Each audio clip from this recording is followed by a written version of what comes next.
Welcome to Better Health Guy Blogcasts, empowering your better health. And now, here's Scott, your Better Health Guy.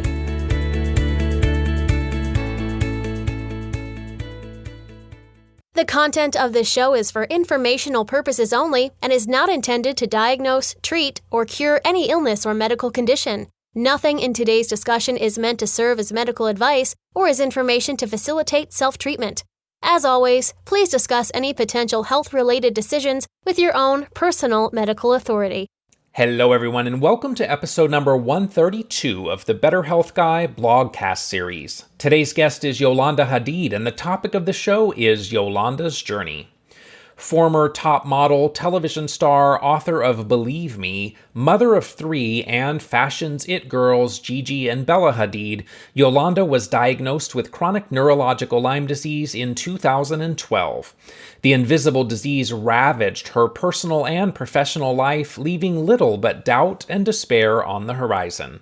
She traveled the world to receive every treatment available, covering all Western and Eastern modalities, including Ayahuasca and frog venom, all in the hopes of finding a cure to what may be the greatest unknown pandemic of our time. As her struggle continued, supported by the love of her family, Yolanda fought her way back to remission. She felt called to use her platform to bring awareness to a disease that has no cure, especially when she learned that two of her children, Bella and Anwar, also suffer from Lyme disease. Determination to fight for those whose voices can't be heard while living in a paralyzed cocoon only grew stronger. Today, Yolanda is the epitome of trailblazer, an honest advocate and leader in the fight to bring education, awareness, and compassion to the study of Lyme disease. Yolanda is now an internationally recognized force, inspiring hope and determination in all those who struggle with this invisible yet absolutely debilitating disease. She has been honored for her work in bringing global awareness to Lyme disease by the Lyme Research Alliance and stands as a symbol that together anything can be overcome. Her book, Believe Me, My Battle with the Invisible Disability of Lyme Disease, is beautifully written and has tremendous detail on the path that she took to regain her health. And now, my interview with Yolanda Hadid.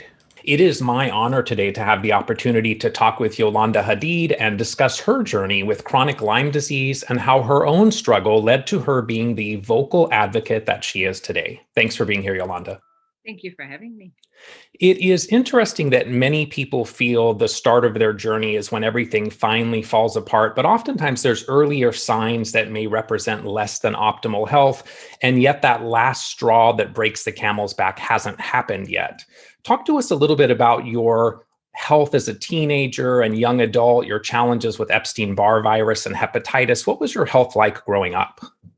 You know, from early on, I was actually really good, but it's very interesting to look back and to really see, you know, with the knowledge that I have today, to really analyze my own childhood, right? I was very healthy and everything was okay until my father died at the age of, I was 8 years old. And I think that kind of really affected, you know, the emotional trauma from that affected my, you know, my overall health. And then, you know, when I got Epstein-Barr virus, that really knocked me off my socks. And looking back now, that was really probably the start of my health journey. In 2007, you're diagnosed with a tumor on your thyroid, which leads to the removal of your thyroid and much of your parathyroid. That creates a lifelong reliance on thyroid medication. You later start having migraines several times a week. And looking back, I'm wondering, do you think that Lyme disease was already a factor leading up to your eventual health collapse? Yeah, I'm sure that I've been on a farm with horses and all that my whole life. I started riding when I was 3-4 years old. You know, again, with knowing what I know today, looking back at my thyroid issues, I should have never removed that thyroid. You know what I mean? Like I should have really gone down the path of discovering what was the underlying cause of my thyroid tumor, because it ended up not, you know, being benign. And so it could have stayed in my body. And if I just worked on taking down the overall inflammation that was caused most likely by Lyme disease, I think that I could have bypass the surgery. But Right. that's all, that's after talk, right? So by 2010, you start having memory issues, cognitive issues. In 2011, you're having flu-like symptoms that come and go.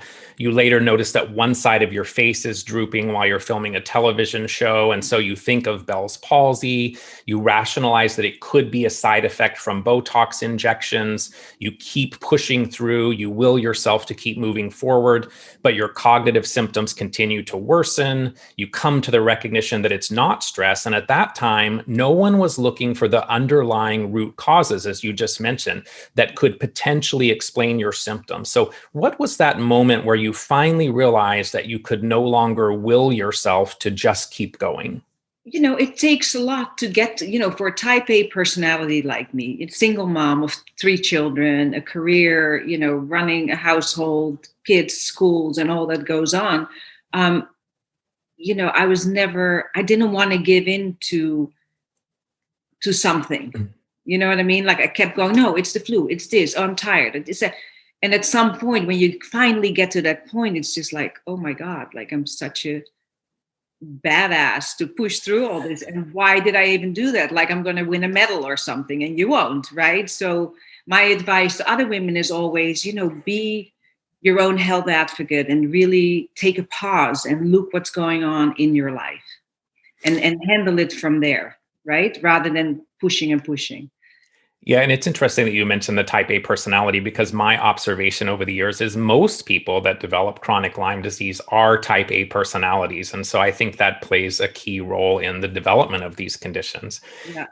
In your book, Gigi says you were the super mom with endless superpowers, but that you had lost your brain and your physical capacity.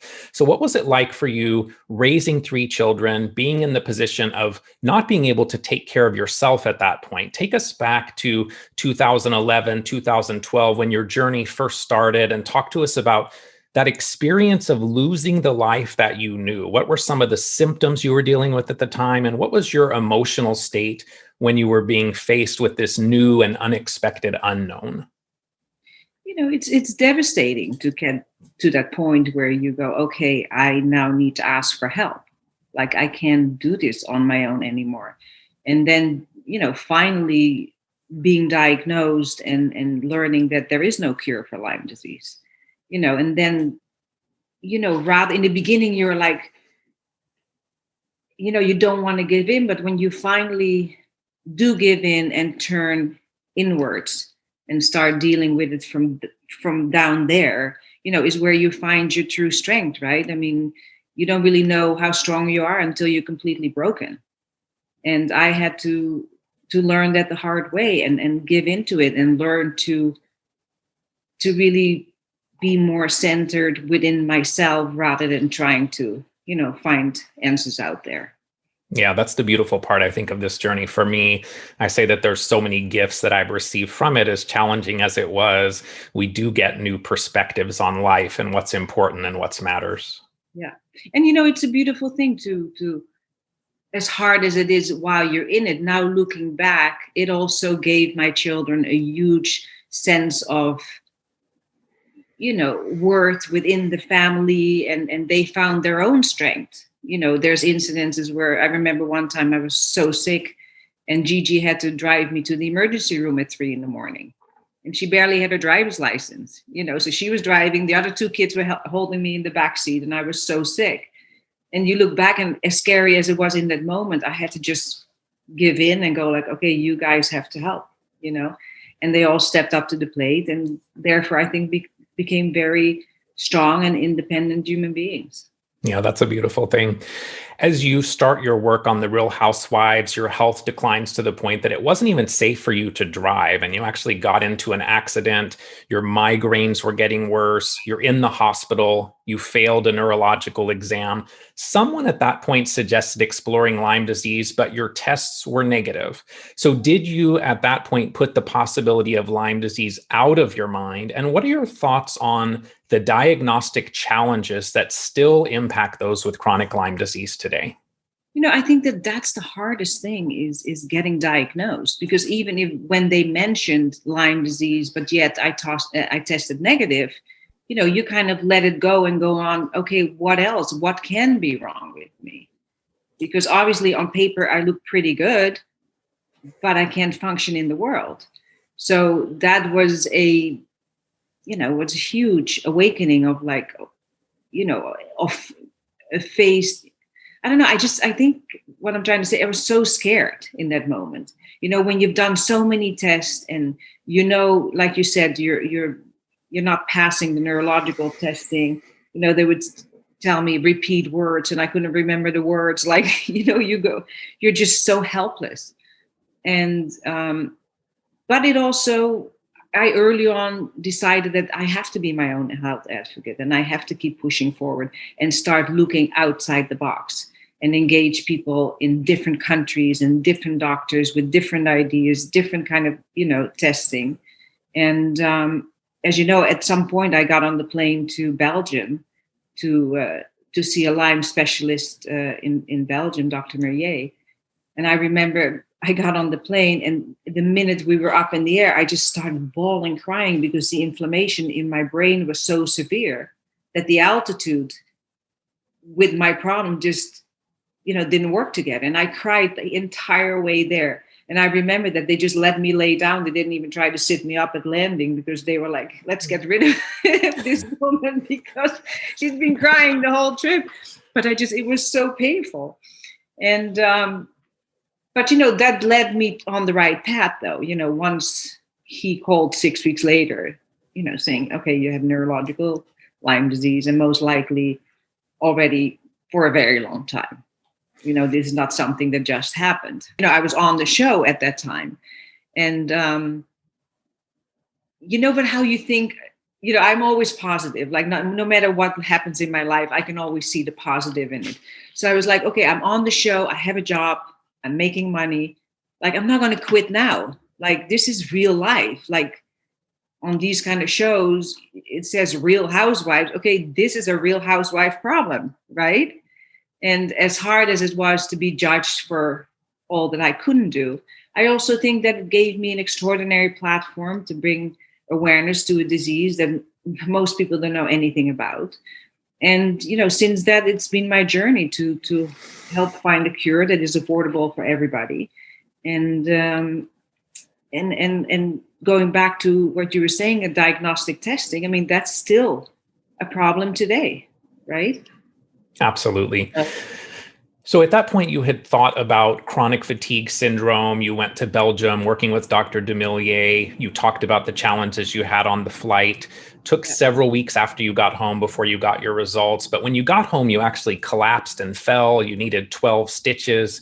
Dr. Demillier eventually contacts you and tells you that it's not chronic fatigue syndrome. And as you mentioned, that he does find Lyme disease. What did you do at that point in terms of treatment when you first got your Lyme diagnosis? And did you find that IV antibiotics were ultimately a significant part of your recovery journey? Dr. Merier was he wanted me to do IV antibiotics twice a day. So I did that for me. I don't remember 6-7 months maybe. And I got just sicker and sicker because what I didn't know. And you learn so much as you go. A doctor is only a doctor. Every doctor is human and they give you what they know. But including Dr. Merier, he's never had Lyme disease and never gone through a treatment like that. So yes, he can help you with how other people experience it. But I believe there's no two people alike. So for me, the detox part, the die-off from all these antibiotics were just, so hard for my body that I got sicker and sicker. It's interesting. There's definitely some parallels. I did IV antibiotics as well for about 8 or 9 months and ultimately was not a significant part of my recovery either. After you did those antibiotics and found they didn't do a lot to improve your health, you then went and spent 6 weeks at a treatment center in Florida. And during that stay, that's when you learned about the potential of mold and that impacting your body. So can you talk to us a little about how you might have been exposed to mold? What role did that have in your eventual recovery in terms of treating the mold aspect of it? I didn't know, I was so uneducated about all these little things that I was learning along my journey. I mean, I never knew, when they say mold, I'm like, mold, how do you get mold? Well, a leak in your house. Okay, leak in my house. Oh, I remember the house that I raised my kids in had a little leak in the roof for maybe a couple of months. Eventually I had it fixed, but they had to redo the whole roof. So could that have been it? I traveled my whole life from hotel to hotel, country to country. I'm sure there's many, many countries that I've been in where there was mold in hotel rooms. I mean, you just don't know, right? And does it really matter? Because you start making yourself crazy with, okay, where did I get it? How did I get it? The most important thing is how you're going to get rid of it. And Right. that is always, the challenge with these things. And as I was going through that journey, once I got to Florida, I also realized that there's so many parts to the healing pie, right? I mean, it isn't just Lyme. Okay, here I am. I finally, after all these years, have a diagnosis. Yet, my God, there's another 15 parts to this pie. It's all the viral, it's the mold, it's the parasites, it's the bacterial infection. I mean, there's so many things that you have to look at before you can get back to your health. But they're all steps, right? I mean, I also Absolutely. learned that if you don't treat the mold, you can't treat the Lyme. So here I am throwing all these antibiotics, in my body, yet I haven't dealt with the mold yet. So you left Florida, you felt somewhat better, but you realized you still had this huge list of things. You just mentioned parasites and viruses, bacteria, mold, heavy metals. You are a little bit better, but you don't feel well. And you say at that point that you feel like a toxic waste dump. So as you're going through this chronic illness experience, you see a lot of things that are wrong with the world of Lyme disease. And I'd like for you to tell us a little bit about some of the things that stood out to you at that point and led you to your passion, your desire to become the Lyme disease advocate that you have become today. I remember still just thinking about it. I just had goosebumps growing over my back. Just the thought of that experience is when I met this family that had sold their house. They had a son that had Lyme disease, sold their house, and they were literally living in a beat up motorhome in the parking lot of the clinic. And that, I mean, when I met that family, I just, in that moment said, okay, I have to make a change. Like, I didn't just get Lyme disease. God wanted me to see this. God wanted me to take this and use my platform and use, my being to make a change. Because there's something wrong with this. These are normal families that work their whole life paying, health insurance like everybody else. Yet then you get sick and you really need the help, and then there is no help.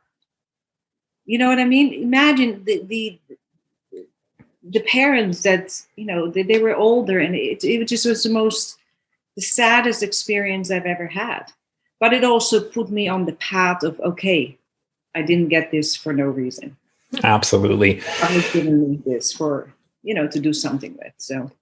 So shortly after your visit to Florida, you learned that your son Anwar tests positive for Lyme disease. As a mom, tell us about the emotions that you experienced finding out that your child is also dealing with chronic Lyme disease. It's devastating. There's nothing more devastating than having something wrong with your children. They're my pride and joy. I've taken care of them like they're my little, I always took such a pride in motherhood. So then to find out that, Anwar was sick, it was devastating to me. And I was just like, just give me more, please take it away from him. But we don't choose our path, right? I mean, that was part of our journey. And, I think, and I also, the confusion for me was he bitten too? Did I give it to him through birth? Later on in life, I don't remember how many years later, I had my mom tested, and my mom had exactly the same I had. So could my mom have given it to me and me to my children? You know what I mean? There's so many, but again, like we get back to the same thing. Sometimes you start stressing and focusing on the wrong thing. And so how do we get it? No, let's focus on how do we get rid of it, right? So you continue your search for more pieces of the puzzle. You go to the famous Paracelsus clinic in Switzerland. There you learned about many of the dental components, the metal crowns, the root canals, the cavitations, and they suggested that you needed a lot of dental work. What were some of the things that you took away from your stay there? And what were some of the types of treatments that you explored while you were in Switzerland?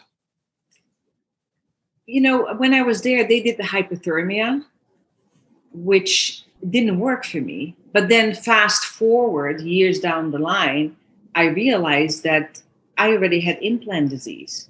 And doing hypothermia on a woman with implants should be a big no-no, because the high temperature, heats up the silicone in the implants and then puts that through your system. So, you go looking back now, like I said, today I probably can have a PhD in this disease. But looking back to all the parts that we hadn't uncovered and hadn't worked through, so you may also make a lot of mistakes as you go, because I don't think that anybody should do hypothermia that has implants. I just think that that's not a good idea. The dental thing. Now looking back, going as a child, I had terrible teeth. So that was already part of my health issues, because my brother never had a cavity, never brushed his teeth. I brushed my teeth religiously twice a day, and I always had cavities. And in that time, you got black fillings in your mouth. So I had literally a mouthful of, toxins, basically, right? But when they told me that I was like, oh my God, this place is so expensive. Like, you start distrusting. Are they telling me this because it's another, $20,000 on my bill to have this all taken out, or is this really true? Well, it was really true. And many years down the line, I had it all taken out, and it was definitely a big break in my recovery. So the next thing you explore is working with a neurologist, transcranial magnetic stimulation to try and improve your cognition. You saw some improvement, but it wasn't a cure. Around that same time, your daughter Bella started having symptoms of her own. She fell off her horse, kind of similar to your earlier car accident. There maybe is some question, is there something deeper going on? You have Bella working with Dr. Demillier as well, and he finds that she also has neurological Lyme disease. So your own journey at that point was such a struggle, but it seems that one of the gifts of your experience might have been finding out that your children also were dealing with Lyme so that they could access treatment before things got even worse. Tell us what you were feeling at that point, having two sick children and also still being unwell yourself. It just, I can't even find the word. The feeling is helplessness, hopelessness. Being as sick as I was at that time, and then having the pressure of, I'm a fixer. Like I am, in my family, I'm the one, if something happens, mommy, what do we do? How do we fix it? And I couldn't fix it because I couldn't fix myself. Of course, I was able to share with them all that I had learned up to then, but I hadn't found the cure. So it wasn't like, okay, let me fix you and cure you. No, it was like, okay, we're just going to do, do what we know has worked for me, but it is not a cure. But then with that said, the children responded a lot better to a lot of the treatments that I did, because they're a lot younger and it was, early on in their life. So at that point, you start a new protocol, 150 pills a day, you start to improve, but you still don't feel normal. So you go to Bali and you work with mushrooms like psilocybin to try and regain some of your brain function. You explored embryonic stem cells in Mexico. You had some improvement, but it didn't seem to last for very long. You then went to Tijuana with Bella to explore other treatments. You worked with a practitioner in Malibu that was working with frequency therapy out of his garage, and you did see some progress, but not the progress that you had hoped for. You then went back to Mexico to do some injections and a skin salve. And at that point, you said it was another Dallas Buyers Club moment and, quote, not a cure for Lyme. What are your thoughts on the lengths to which Lyme patients are forced to go to find solutions to recover their health? Well, it's a sad story. I mean, the reason you and I were still talking about it, because it's a sad story and it shouldn't be that way. Why did everybody, the whole world, pull together to find a solution for AIDS, and found today AIDS patients can live a very normal life. Why can't we pull it together for Lyme disease? Lyme disease existed already before HIV. And HIV has done so much, and we've gotten so little. And there's just something wrong with this story. At that point, you and Anwar start to explore low-dose immunotherapy, or LDI, in an attempt to modulate the immune system to the various pathogens. You then go to Seoul, South Korea to do an autologous stem cell treatment. Anwar and Bella both followed you there and did the same treatment. I think oftentimes many of us are drawn to maybe more aggressive, more expensive interventions, thinking that they're going to really move the needle, but ultimately come back to that foundational pieces that are really missing. And so what can you say to people that maybe don't have the means to do all of the things that you've done to recover your health? Just slow and steady, and be very clear of what I made in my kitchen, I made a huge storyboard, because at some point I said, this is like uncovering my own murder mystery.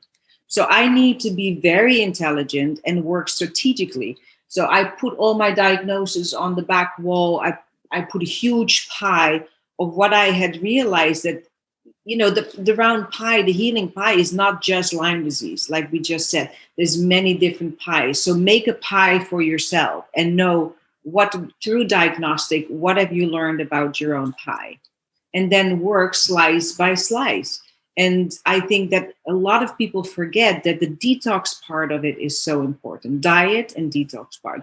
If I didn't have the means today and have to start over, that's where I would start, is be religious about detoxing.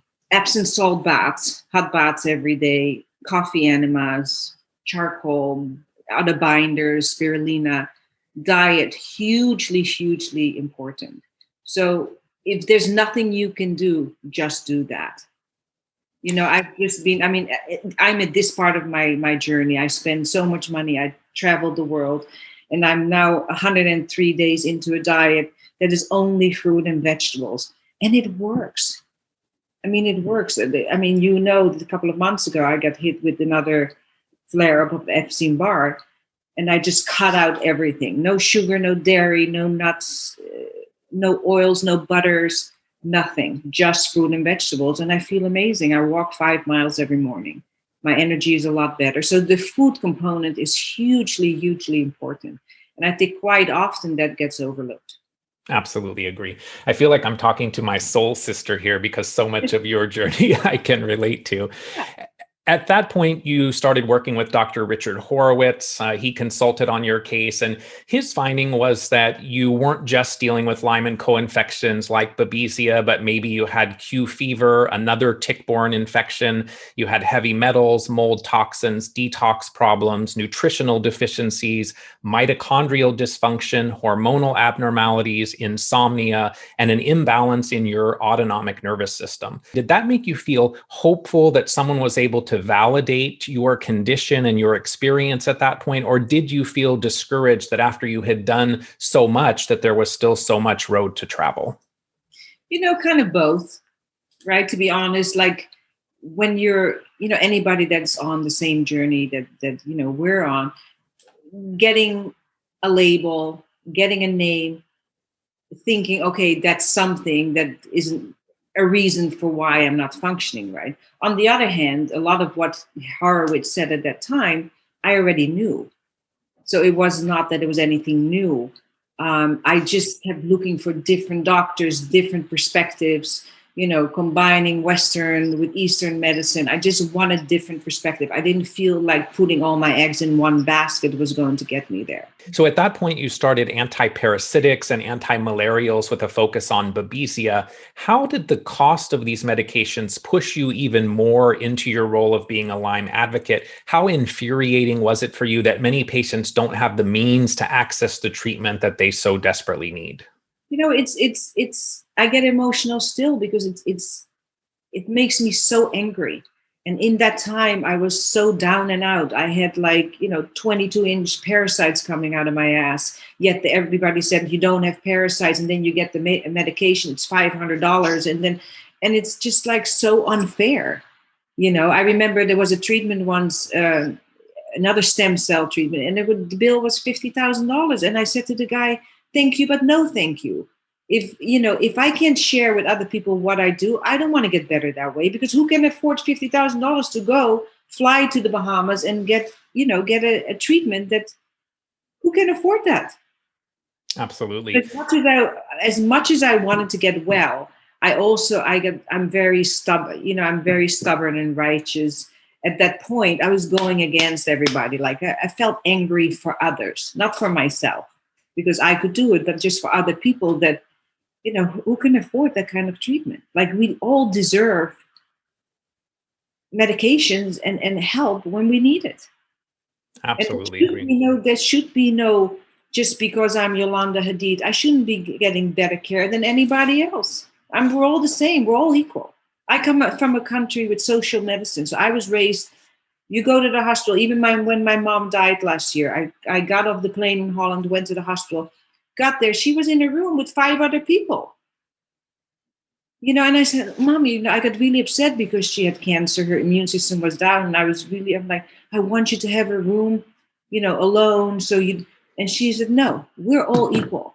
Like she put me so in my place in that moment, at 76, she's like, no, this is the way it works here. We're all equal. We all, deserve the same care. Wow. That's powerful. Yeah, it was very powerful. And I looked at my boyfriend going, okay, this is why I am who I am. Because the core of me, I was raised that way. So I truly believe it and I feel it in my heart. So from there, you go to Singapore, you meet with more doctors that suggest essentially the same problems that you're already working on. You have a colon hydrotherapy session where you had a 16-inch, quote, creature come out of you and you started researching parasites. You noticed that you actually started feeling better and you became fascinated by parasites. And at the recommendation of Dr. Oz, you send your samples to Dr. Omar Amin in Arizona. I have done the same thing. And he confirms that, in fact, you were, quote, loaded with creatures. You continue working on these with various protocols. How much of a role do you feel the parasites were in your overall gluten-free, dairy-free pie? Huge. I just had never imagined that something like that could live inside of me. It was fascinating. And I must have been a scientist in a past life because normal people would just flush everything. I needed to understand, lay it all out. I took pictures of it because I thought I wanted to learn and nobody would have ever believed me. That's why when I wrote my book, I had a big, fallout with my publisher who said, you can't put that many pictures. I said, then here, let me give you back the money because I don't want to write a book unless I can tell the truth. And I can tell you there was a 22-inch parasite coming out of my ass. And you go like, oh yeah, sure. But if I'm going to show you a picture of it, you go, oh shit, that's real. And we all have parasites. Why do people that are born and raised in Mexico since childhood get, 4 times a year an antiparasitic from their mom? Because they know. Here we're, in our culture, we don't even talk about it. But we all have parasites. And for somebody like me that had traveled the world, I left Holland, 16 years old. I would shoot, on the streets in India or Indonesia and just sit down with the people and just eat meat right from a little grill on the street. Like I had no fear or no boundaries as to what was, hygiene, clean food was all about. I would eat it. They eat it, so I can eat it. Right. But, it doesn't work that way. So you then meet with your health coach, Daisy, and start down the Klinghart path, which is coincidentally the path that recovered my own life from Lyme disease and mold illness. In 2015, you fly to Seattle. I've made that same trek many times, starting in 2006. On your first visit, Dr. Klinghart suggests that your metal crowns are blocking your healing. You had heard that once before. He feels the biggest factor in your brain function is your metal crowns. And he also identifies, quote, creatures in your gut, which you already knew and had even seen. Yeah. For me, finding Dr. Klinghart was the first time I really felt some mental relief, the first time I felt like I could let go a little and trust that I was working with someone that had the ability, the treatments, the framework to move me in a good direction. What was meeting Dr. Klinghart like for you, and what role has he played in your healing? It felt like coming home. It was the first time that I felt that I was in the right place, that I was talking to somebody that really, truly understood what was wrong with me. And, he's like this father type, right? I just wanted to melt in his arm and have him hold me and say, "You're going to be okay, little girl." You know what I mean? He was such a bright light in my journey, and he came at the right time, and I hang on to him and every word that he said. And he often said, like, "There's no patient like you," because I said, "Just tell me what to do. Like, if you tell me to eat bark for 3 months, I'll eat bark. Like, I'll do anything." And he helped my hand and walked the journey with me, and I got out on the other side. So that was a great experience for me.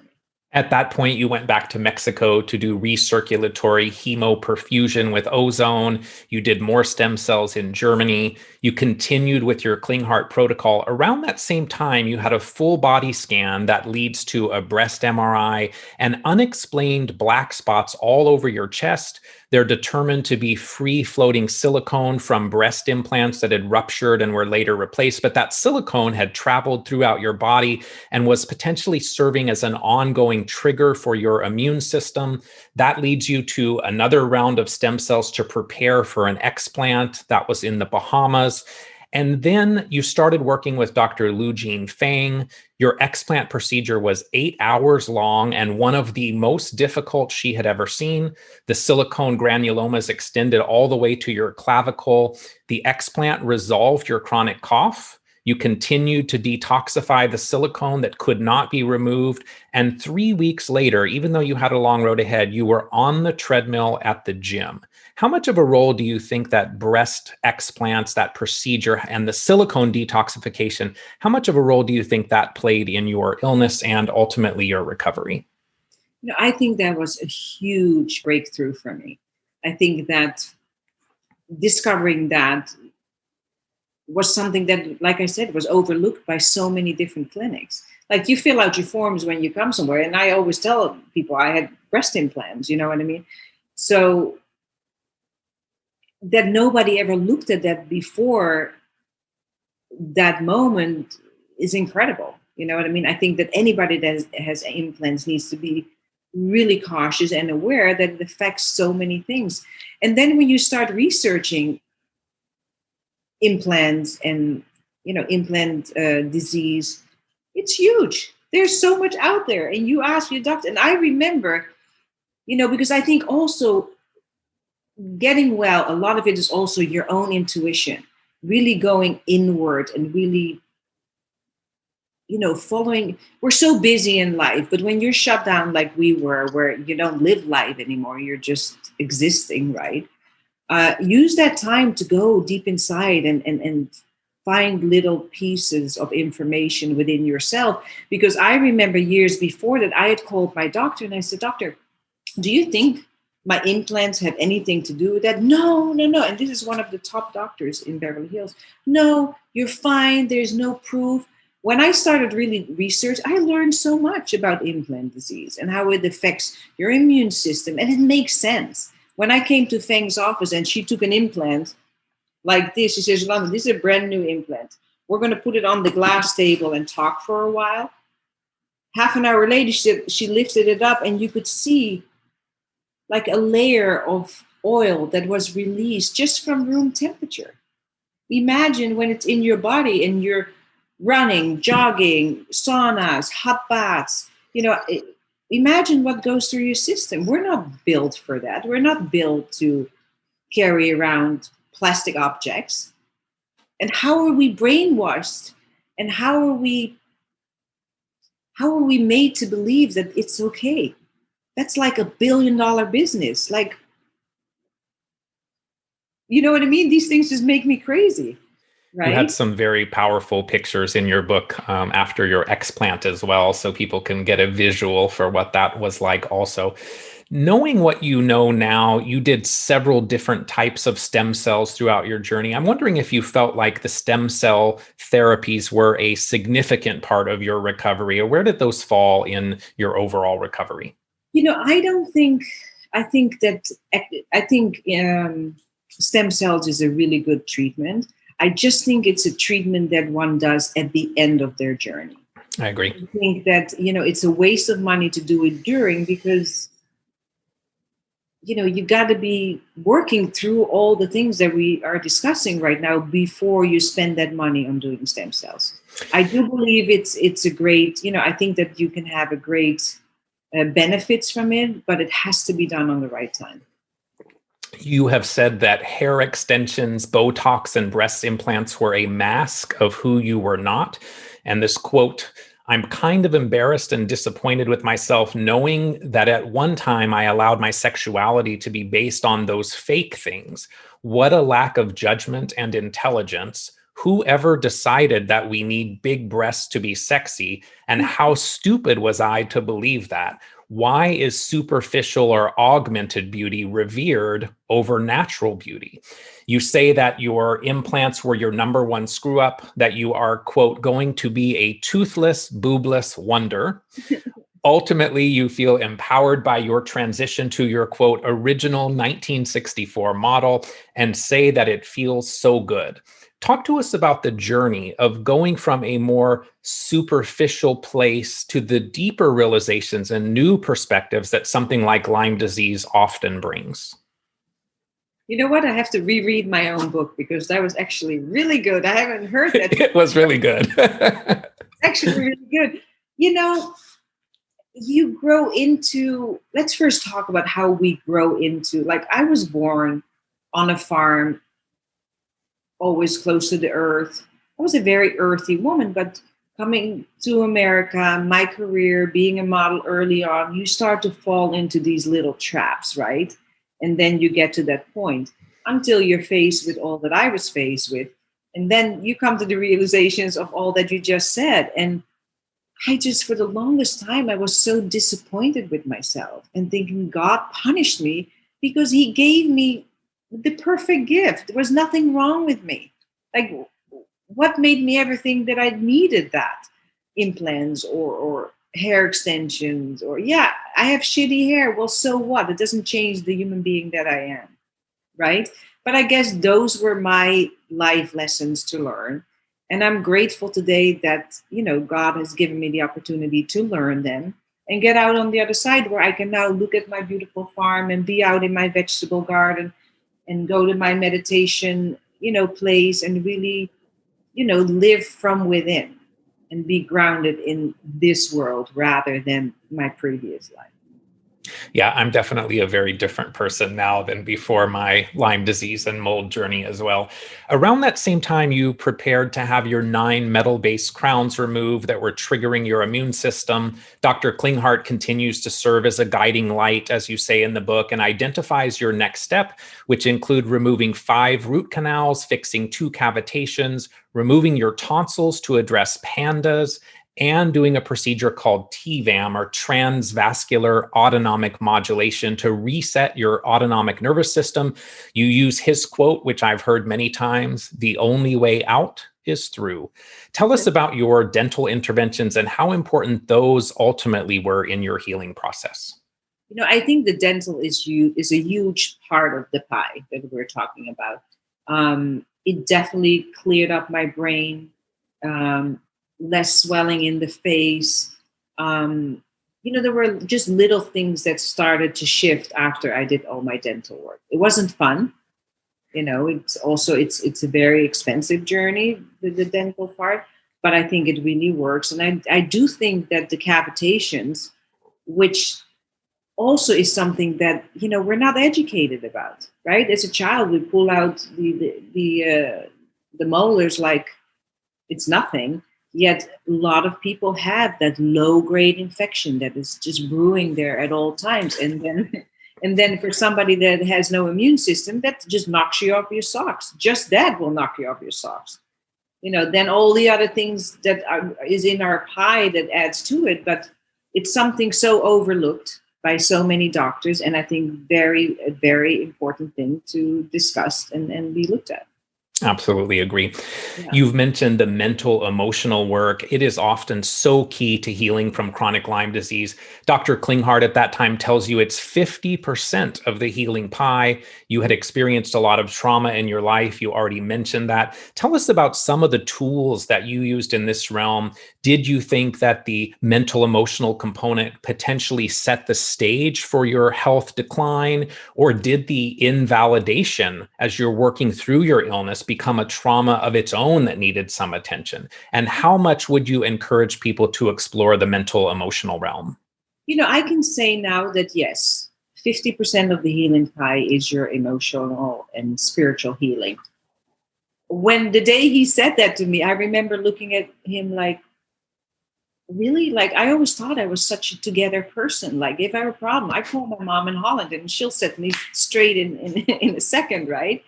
And I was born and raised in a culture that is self-taught to self, figure it out. Like, find your own tools. Like, I wasn't raised in a culture where you go to see a therapist and talk about your problems. Like, maybe I should have. Looking back, yeah, maybe I never really dealt correctly with losing my father, but I did. A little bit later on in life, I went to retreat once to deal with that, but I wasn't a child that was sexually abused, or like it could be 100 times worse than my childhood. I had a pretty good, clean childhood, but there's stuff we go through in life, right? I mean, we all have our stuff, and when Klinghart said that to me, I was like, okay, well, I've done everything else you told me to do, and I am not going to fail for lack of trying this. So where do I start?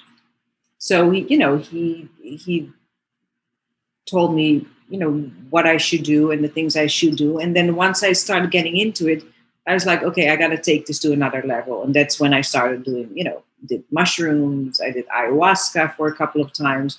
And I really started to dig deep and educate myself as to how I could help myself. And I think that after I did a lot of it, I got to a place where I realized, yeah, okay, maybe I did have a lot more than I anticipated, It's funny, again, my experience very similar. When I started working with him, I wanted to kill the bug, detoxify, and then put very little on the mental emotional. And now I flip it completely. The mental emotional first, detoxification. And then the microbial piece is actually relatively straightforward if you get all the other pieces right. Yeah. I'm dating a guy now that is 35 years sober, that is so in his life, that the part of the self-care is so important. And it's kind of great for me because it keeps me in check too. Because I know that, I was doing so well for the past, year and a half. And then my mom died. And all of a sudden I started getting sick again for 6 months. And I did the same thing, hard-headed. No, I'm good. We're in quarantine, planting and busy at the farm. But I just could feel myself go down and down because I hadn't dealt with, really truly mourning my mother, the loss of my mother, the way I should have. Around that time, you did ayahuasca and Cambo or frog poison in Tahiti, working with a shaman. You felt something shift in your energy. Can you tell us a little about that experience? And was that helpful in your mental, emotional, spiritual focus? Yeah, I think the ayahuasca part was huge for me. I mean, that was a big step because I'm not a person. I don't do drugs. I don't drink alcohol. I mean, I live a pretty clean life. But the more I educated myself about it, I started feeling it. You can't tell somebody go and do ayahuasca. Ayahuasca finds you, or you find it. Like it's like you have to be drawn to it to be ready for it to truly do an experience like that. But for me, it was huge. I let go of so much stuff that I collected throughout my life, starting with the loss of my father, just things that being alone, traveling the world at 16, leaving my country, like there's a whole stuff, so much stuff, luggage that I've taken on. And then also the part of my health journey, losing my marriage in that and moving away from my life in California. I mean, I've been through a lot. And so it was good to really work through that and, from within and come out on the other side. You continue at that point working on Dr. Klinghart's marching orders and have your tonsils removed, which is not an easy procedure for an adult. You start making your own LDI or low dose immunotherapy from your tonsils, your dead tooth, stool, urine, blood, saliva, with the goal of modulating your immune system, that it's not always the bug, but the host response to the bug, and that we need to create immune tolerance to our own microbiome.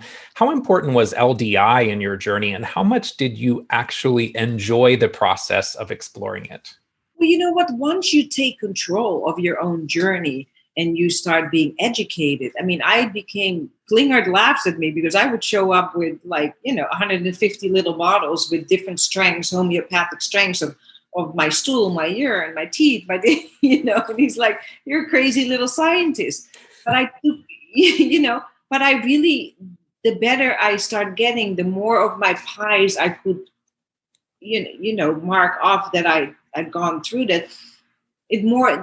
It just kept empowering me to get better at it, to get more educated, to talk to people, to read, to buy books, to, and make my own version of it. And it worked for me. You hesitated, but weighed the benefits and risks, ultimately decided to do the TVAM procedure to reset your autonomic nervous system.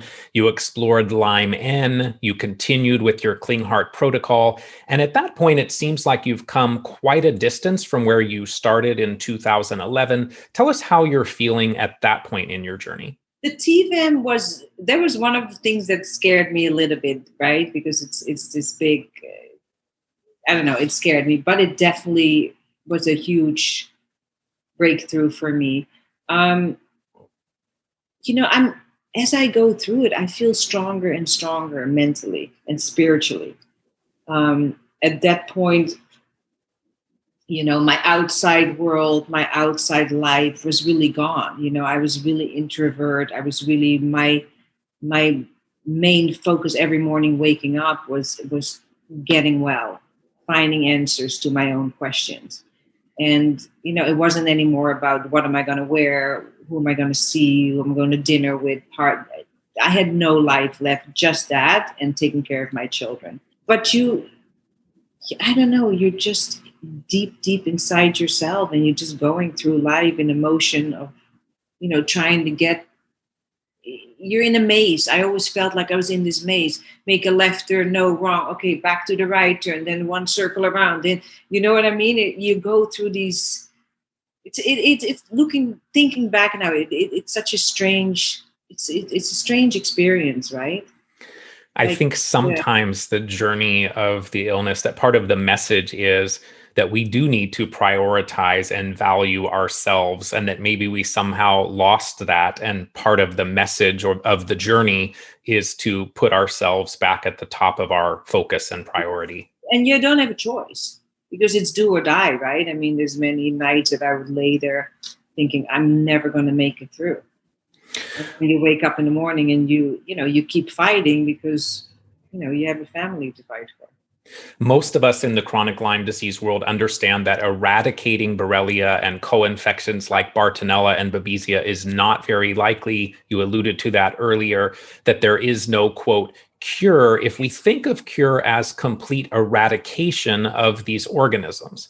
Fortunately, many of us are able to regain our health and have a productive, joy-filled life, even when these microbes still remain as part of our microbiome. We don't have to eradicate them in order to regain our health, regain our life. What are your thoughts today on what cure means? Do you feel cured? And what do you think it will take in the future to bring a cure to those that are still struggling with this condition? Well, I don't believe that there is a cure. I believe that all this, everything from this pie, we learn to live together. Like the bugs are still there. As long as I can keep them at bay and they don't bother me, I don't bother them. You know what I mean? So you kind of go, same with the parasites. We all have parasites. We just, they can't be stronger than we are. But as long as I'm the host and you pay rent, you can live inside of me, but I'm still the boss. You know what I mean? Like you just at some point have to come, okay, this is part of my life. This is part of my being, and we're all going to live together and hopefully for a very long time. And I will, manage symptoms. I know I've learned now the hard way that as long as I do my meditations, I eat right, I sleep right. I mean, there's so much that goes in it, exercising. Like, I can keep everybody at bay and I can live a pretty good life, So I think that that's the conclusion I came to. And I agree with that as well. Yeah, for sure. because, eradicating, like I tested with Klinghart after the first year that I was on the wave, and doing all my, I have a whole treatment room here at home myself. Like I do my IVs, I do my shots, I do my peptides, I do my whole routine myself. But at some point, Klinghart tested me and he said, everybody's quiet. Like I can't feel anybody. I said, great, good.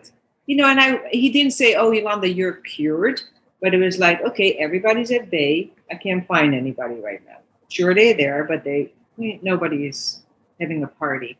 And then, like I said, when my mom died, the emotional stress of that, probably changed the frequency of the bugs. And also that's why my wave wasn't working so well. But, so now I'm at a stage where, okay, it's management, right? You manage a business. I manage my health. That's my biggest business. Throughout your time on The Real Housewives of Beverly Hills, you used your platform to bring needed awareness to the struggles that one faces when dealing with chronic Lyme disease. As I remember watching the episodes to see how you brought mainstream awareness to the condition, it didn't always seem like you got a lot of support from your co-stars. And as hard as it was for you to continue to push to be on the show, did you feel the support coming from the audience, from all of those with similar health challenges that maybe for the first time were seeing someone like themselves on television and connecting with you through your willingness to be so open and vulnerable? Yeah, I knew that as I was going through filming the show and all my everyday struggles, and the reaction of the other women on the show towards me, I was like, wow, people deal with this ignorance every day of their lives. I'm just going through it on television. And maybe that's the purpose of why I'm on this show. Because the day before I signed my contract to go on the show, I remember standing in the shower saying, God, just give me a sign of why I should do that. Yes, I need to go back to work. I want to make my own money and be financially independent. But there has to be a purpose for this. What am I going to do with creating this platform for myself? In that moment, I didn't get any answers. But soon after, I did. And I was like, well, maybe this is the reason. It was devastating to see how much pushback you get from people that are just ignorant. Like, oh, you look so beautiful. How can you suffer? Oh, all this judgment around me just saying, hey, I feel really bad. Like I can't get out of bed. I can't talk. I can't hold a conversation. I can't argue with you because my brain doesn't work. Like I was dealing with so much. One of the challenges of chronic Lyme disease is that most of the time we look fine on the outside, but we are often a disaster on the inside. Yeah. Did you find that most people understood what you were going through, or did they question and invalidate your illness and your experience? I remember at one time you were accused of Munchausen. Did you feel like people were empathetic, or did you feel like people felt you were making up your illness? I think that, having been say that I have Munchausen disease was such an insult to my integrity, because I'm so honest when it comes to these things. Listen, having this all play out on television wasn't fun because of these kind of incidences, but it also gave me the strength. Like, how dare you? I'm going to prove you, and I'm going to solve this on the show, and I'm going to come to the end of this, right? Where I can say, okay, this is victory. Like, I'm better, and now I can take these women on and really explain it. But as I was going through it, I also gained such popularity with the audience because there's millions of people that suffer from the same thing that I'm suffering from. You know what I mean? So people out in the world, but oh my God, I feel the same way she's feeling. People started going to the doctors. Please tell me for Lyme disease. A lot of people got diagnosed and put on the path of healing because of my journey on TV. And once I realized that was, the purpose of my journey, I just, I'm a soldier. I'm one of this Lyme army, and I will always be. Even, when I feel better, I always promise when I was really sick, I promise God, just give me the ability to get to a place of health so that I can really get to work, roll up my sleeves, and continue the work of advocating for people that are in the same situation, looking for a cure that is affordable for everybody, and that there's no separation and divide in who has money, no money. You know what I mean? Like, we have to find something that everybody can afford. And was that where the title of your book, Believe Me, originated? Yeah, of course. Yeah. I mean, they didn't believe me. They thought I was lying. The more popular I became, the more they didn't believe me. They were accusing me of doing that in order to gain popularity. Right. What words of encouragement can you give to those that have family, spouses, and friends that don't understand their journey and are not able to provide the necessary mental and emotional support that we so desperately need? I also have to be honest and have to be fair to the caretakers. It's really hard to be sick with Lyme disease, but it's also really, really hard to be the caregiver of somebody with Lyme disease and not truly understanding the journey. It's not like when your partner gets diagnosed with cancer where, you have a diagnosis, there is a treatment plan. With Lyme disease, like, there is no, we learn as we go, but it's not like, okay, in 9 months from now, you can start detoxing, eating healthy, and get back with your life. It almost feels like this is a life sentence, right? Yeah. So my advice is just have compassion, have empathy. This is real. This is not, people are not making this shit up. Nobody chooses to be sick. Nobody wants to be in bed 7 days a week. Like, who wants that? We all want to, any normal human being wants to be out, live life, be with family, be with children, have a boyfriend, have a girlfriend. If life takes that away from you, it's, because that person is suffering. So be gentle, be compassionate. I love that. Let's now talk a little bit about the broader experience of going through an illness that literally changed your life in so many ways and has made you a strong advocate for the community today. You've said, if Lyme wasn't such a controversial disease, I'd probably choose to deal with my journey in a more private manner. But the amount of suffering that goes on behind closed doors all over the world is unconscionable. And I feel it is now my duty to be a voice for those who can't be heard. I want to shine a light on a disease that so many know so little about. Tell us about some of the feelings, the frustrations, the injustices that you've observed, and how being an advocate became your ultimate purpose. It's like I said, it's so sad and frustrating to see. Well, the first thing is it's hard to get diagnosed, right? But then to realize that there is no prescription for this. There is no answer, right? You go and you learn as you go. Like, there's so many doctors that are not, Lyme educated. Like, then you don't have the money to get treated. Well, how are you? I mean, it's all a big giant mess.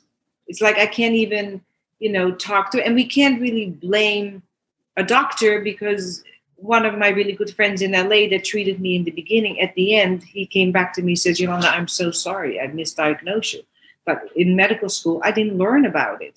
And I was like, that's fine, but just now get educated. He still calls me today and say, Yolanda, what is your advice on this? This patient comes in, these are the symptoms, what do you think? Like, so at least he's come to a point where he wanted to be educated and came over to the other side.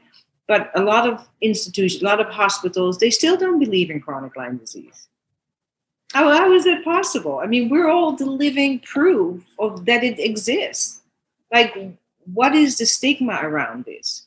And it still angers me. It still frustrates me. So for me to go to the White House is not going to make a difference. I tried that. So I think at this point, I'm like, okay, I'm just going to keep searching for things that have made me better and try to share these things that have worked for me, that are somewhat, like I said, that are financially doable for most of us. You say in the book that you've never suffered as deeply as you did with Lyme disease. Do you think that your suffering had a positive side? Do you think that your journey has made you a better person, changed your perspective on life in a way that you're now grateful for? And if you could blink and make it all go away, would you? That's a good question. I wouldn't wish that kind of suffering onto anybody. And I wish I never had to go through it. But this is my life journey. This is what God had planned out for me. So I had to take the beating, and you know what I mean? But no, I wouldn't want to go through it again. Have I learned from it? Yes. But I also think that I could have developed in a much easier way and gotten to this point. So, you know what I mean? If I look back, I go like, I was raised, by a mother. I was extremely cautious about giving back. She sent me with a money pot of, ring the doorbell, ask for money for Africa since I was 8 years old. So I was raised in a way, conscientious about giving back to the world. So I don't know if I had to come through all this suffering to, get to this point where I'm really so passionate about it. But there's also things you take away. I mean, I look at my family, the way my children developed, the strength they got, so early on in life, helping take care of me. It's shaped and formed everybody in my family in a positive way. But the suffering was deeply, and it was a steep road. I'm not going to lie. As we start wrapping up, we're going to talk about another one of your passions as you continue to work on further improving, maintaining your own health, looking for tools that could help others. You became interested in light and frequency, eventually started using the Wave 1 from Free Medica, which you've mentioned a couple of times.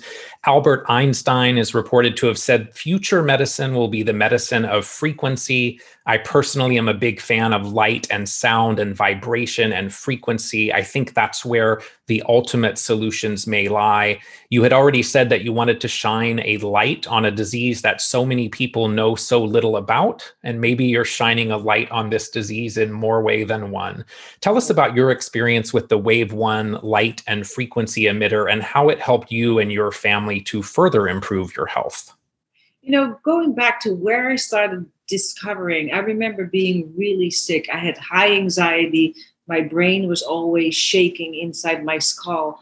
And I remember that at nights I would go naked in my robe downstairs and lay in the garden on the earth.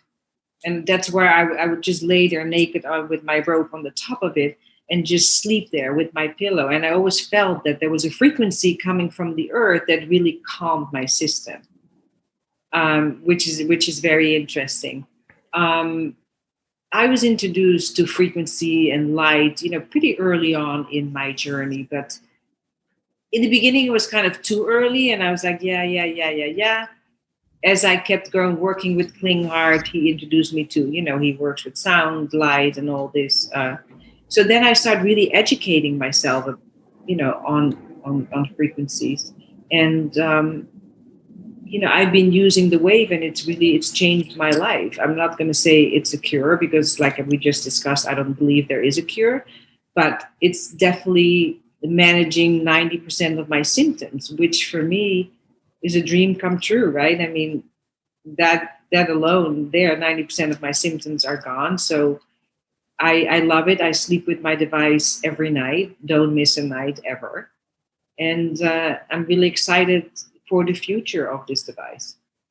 So you continue using it today. Is it a tool that your children also found helpful? And respecting their privacy, how are your children doing today?